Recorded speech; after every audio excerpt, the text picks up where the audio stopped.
The Houston Astros, for the seventh year in a row, have qualified for the postseason, with Justin Verlander going 5 no-hit innings last night and Yordan Alvarez hitting over 1,300 feet of home runs with 3 blasts against the Athletics yesterday. The Astros at this point in the season are just coasting to the playoffs, to a number 1 seed, and hopefully another World Series appearance. But things this year have been a lot different from past years for the Houston Astros. The way they're winning games this year is quite frankly the opposite of how they've won games in the past 6 years. All the great Astro teams of the past 2017, 2018, 2019, 2021, all of those teams had one thing in common. They averaged over 5 runs per game. They were always such a quick striking offense. 1 minute, you look up and it's the first inning, 0-0. Next thing you know, you look up, it's the 4th inning and you're down 6 runs to the Astros. Thinking, how the hell did that just happen? And the plain fact of the matter about those Astros teams in the past, they always boasted one of the top 5 offenses in the league every year. When you look over the course of how many runs per game those teams averaged over the past 5 years, you see 5.3 in 2017. 5 runs per game in 2018, 5.6 runs per game in 2019, 2021, 5.3. You may be asking yourself, where's the 2020 season? And to be honest with you, I just do not count the 2020 season on anybody. Win or losing record, I just frankly do not count the 2020 season as a legitimate season for any team. Now here's the nutty part about the 2022 Houston Astros. Not only do they not average 5 runs a game, they don't even average 4.5 runs a game. The Astros right now are only averaging 4 runs per game.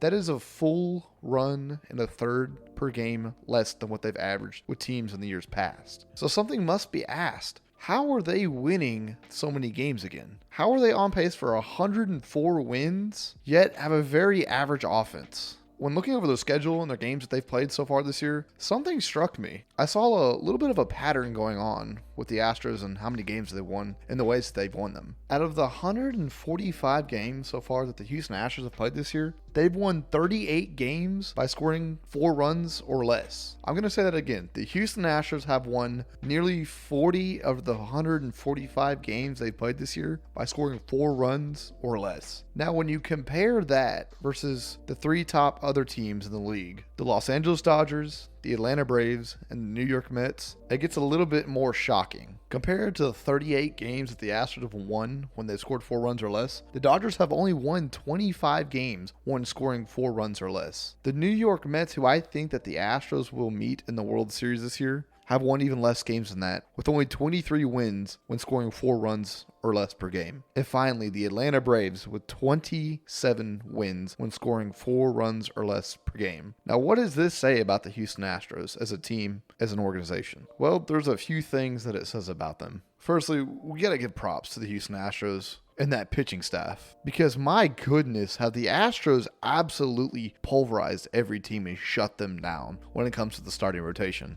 The Houston Astros starting rotation has more quality starts than any other team in the league, and it's not even close. In fact, it's gotten to the point now where Houston Astros' second starting pitcher in the rotation, Framber Valdez, is 2 quality starts away in a row from tying Jacob deGrom's all-time record of 26 quality starts in a row. And that's with playing behind the Cy Young of the AL and Justin Verlander, who has a sub-2 ERA at 1.77. And we haven't even mentioned the fact that Justin Verlander has thrown 14 straight no-hit innings. On top of that, the Astros have 5 guys in their starting rotation with a sub-2.9 ERA. Between Christian Javier, Hunter Brown, Lance McCullers Jr., Framber Valdez, and Justin Verlander. Not even mentioning the fact that Jose Urquidy has a sub-4 ERA, as well as Luis Garcia. On top of all of this, the Houston Astros bullpen continues to be the best bullpen in baseball. And the numbers aren't even close. No team is even near the Houston Astros when it comes to bullpen ERA. The Astros bullpen with a 2.75 ERA, a 1.13 whip,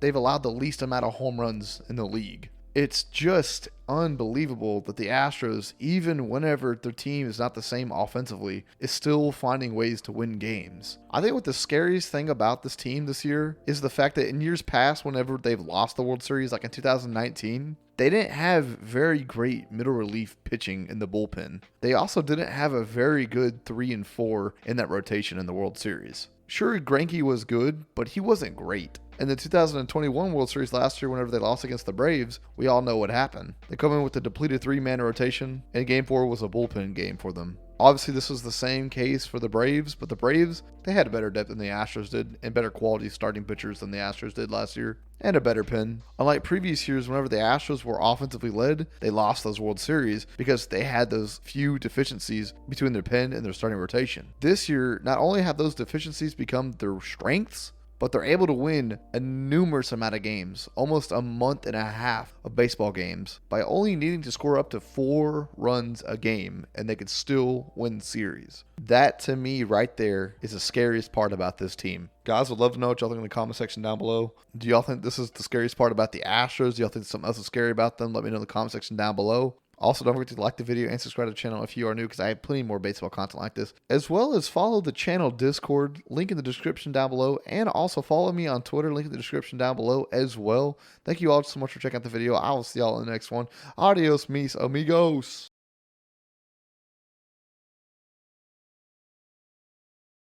Hey, thank you for rocking out tonight. You could be anywhere in the world. You right here. I got my special guest, Tyler Lee, man. Yeah, you bringing this all from the Keystone State? Chilling on the Empire State. So we run the entire state.